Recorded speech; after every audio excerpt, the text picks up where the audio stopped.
नमस्कार दोस्तों, मैं हूं हरमेश और आप देख रहे हैं टफ जनरेशन। मैंने अपने इंस्टाग्राम के पेज पर एक पोल रन किया था जहां पर मैंने पूछा था कि आपको मेरी नेक्स्ट वीडियो किस टॉपिक पर सुनना अच्छा लगेगा।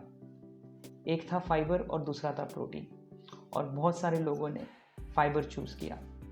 आई वॉज फर्स्ट अमेज्ड कि लोगों को प्रोटीन के बारे में नहीं जानना है, but then I felt good कि लोगों को दूसरे कंपोनेंट्स जो है न्यूट्रिशन में, उनके बारे में भी जानने की इच्छा है। तो आज हम बात करेंगे कि फाइबर एग्जैक्टली होता क्या है, फाइबर के क्या क्या फायदे हैं और कौन से फूड में आपको फाइबर ज़्यादा मिलेगा। तो चलिए वीडियो शुरू करते हैं।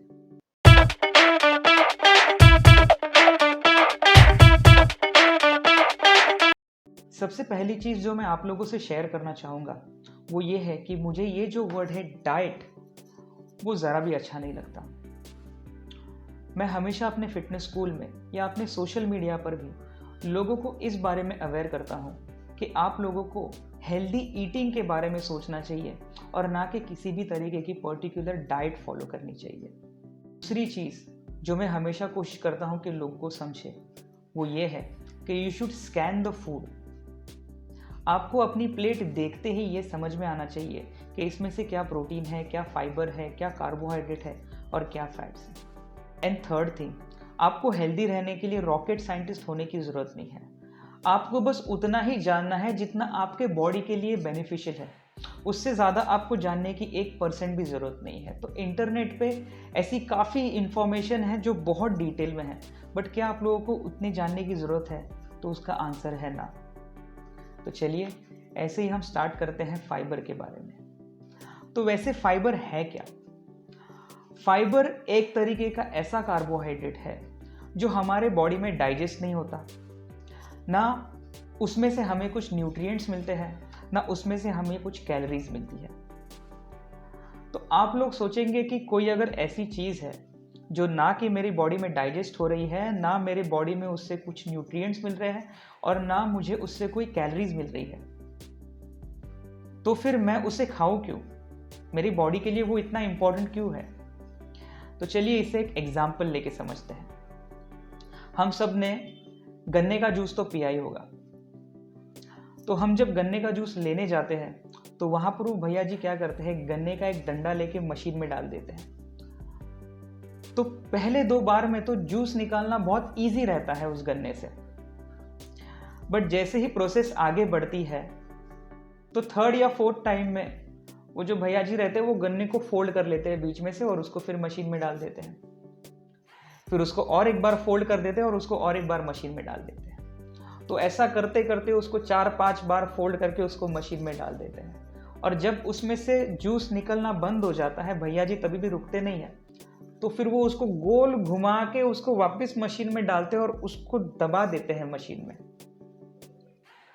तो इस प्रोसेस से हमें क्या समझ में आता है कि पहले 2 बार में तो गन्ने से जूस निकालना बहुत इजी था, बट जैसे जैसे प्रोसेस आगे बढ़ी वैसे वैसे मेहनत भी ज़्यादा बढ़ गई, दोनों की, उन भैया जी की भी और मशीन की भी।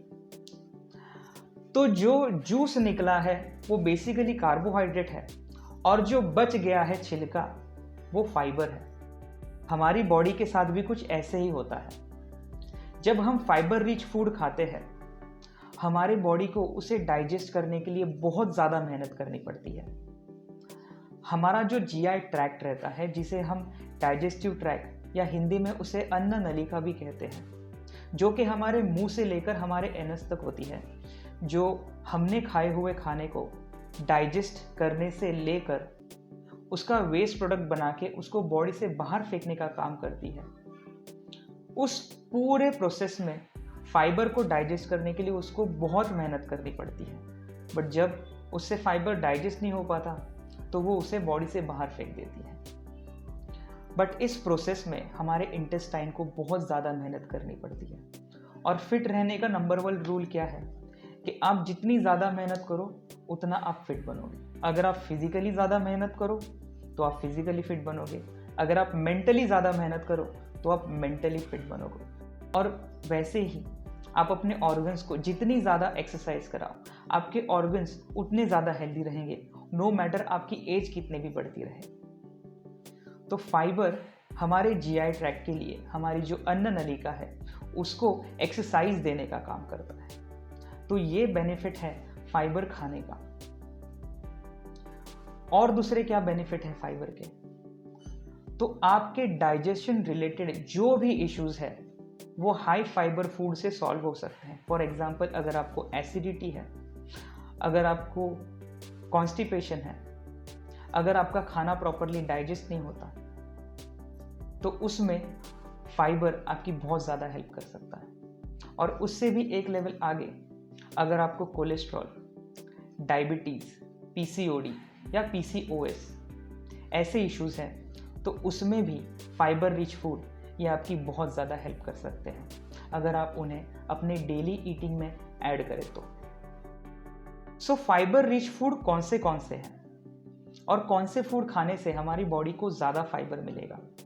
वैसे फाइबर के 2 टाइप्स रहते हैं, दैट इज सॉल्युएबल और इनसॉल्युएबल, पर दोनों के भी प्रॉपर्टीज ऑलमोस्ट सेम ही है।